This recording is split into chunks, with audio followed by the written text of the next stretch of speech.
Itu dalam hal kecil. Saya kasih contoh, ngasih nama anak, memilih nama anak. Apalagi dalam memilih pemimpin. Paham? Apalagi dalam memilih presiden. Ikuti para ulama.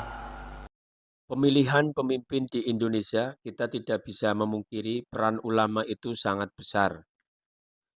Bagaimana orang banyak mengikuti pilihannya memilih pemimpin berdasarkan petunjuk ulama. Tinggal kita bagaimana memilih ulama yang bagaimana.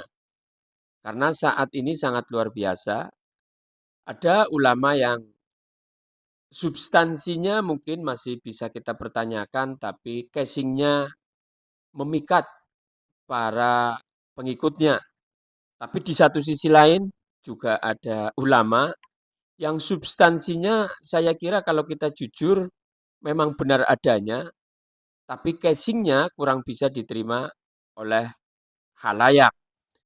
Apakah cara penyampaiannya, apakah terlalu luar biasa dalam menyampaikan, terlalu frontal, maka substansinya bagus, kadang-kadang dengan alasan kurang santun dan lain sebagainya, di situ juga mendapat kontroversi dari masyarakat. Kan ya, dia nggak bakal khianat.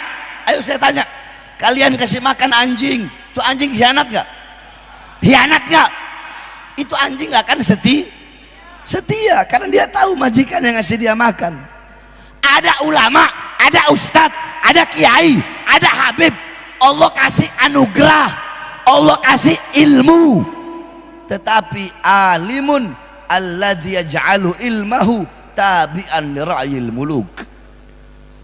Orang berilmu, Allah kasih ilmu, tapi ilmu yang Allah kasih dia jadikan ilmunya untuk mengikuti kemauan para penguasa. Ulama-ulama yang jadi anjing-anjingnya pejabat, ulama-ulama yang jadi penjilat-penjilatnya pejabat, ulama-ulama su yang berdiri depan pintu sudah, berdiri depan pintu kekuasaan dengan harapan pangkat, jabatan, tahta, perut, politik, uang, harta, amplop. Dia jadikan ilmunya untuk mengikuti kemauan penguasa. Contoh Perumpamaan orang alim yang tidak menggunakan keilmuannya yang lurus dengan perintah Allah memang ibarat dalam Al-Quran itu ditamsil dengan anjing. Itu adalah bukan karangan orang, tapi itu memang ayat dari Allah Subhanahu wa Ta'ala. Penguasa yang zalim saat itu yaitu Fir'aun disogok. Ilmunya itu dibuat doakan jelek Nabi Musa.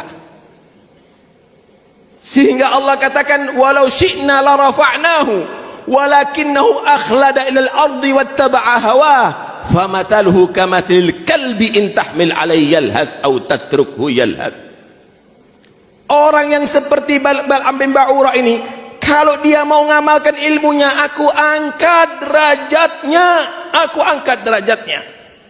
Tapi dia lebih memilih urusan duniawi, materi, cari kedudukan di hadapan penguasa yang zalim, mengikuti hawa nafsunya, akhirnya bukan diangkat derajatnya. Orang sekelas Bal'am bin Ba'urah adalah seperti anjing. Jika kita mau mencari kebenaran, maka carilah substansinya. Adalah untuk menyemangati kita agar selamat dunia akhirat. Hanya saja mencari kebenaran di akhir zaman ini seperti yang disampaikan oleh Imam Syafi'i sangatlah susah. Seperti mencari jarum dalam jerami. Karena kita terjebak, tidak mau menerima karena penyampaian caranya. Mungkin ya, kemudian kita tahu ada orang yang sepertinya santun, tapi ternyata di situ ada transaksional.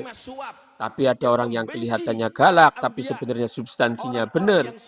Maka ini butuh kebersihan hati dan menyiapkan diri mana substansi yang sebenarnya benar-benar berintegritas, yang benar-benar menyampaikan kebenaran. Kita jangan terjebak oleh cara penyampaian atau karena itu orang tidak sebarisan dengan kita. Ungzur maqala wala tangzur man qala. Lihatlah apa yang dikatakan, jangan lihat siapa yang mengatakan. Tapi saat ini kita terjebak dengan fanatisme. Kalau yang menyampaikan bukan orang kita, maka kita sebaik apapun, itu nasihat kadang-kadang kita tidak mau menerima. Dan sebaliknya, itulah yang terjadi di antara kita.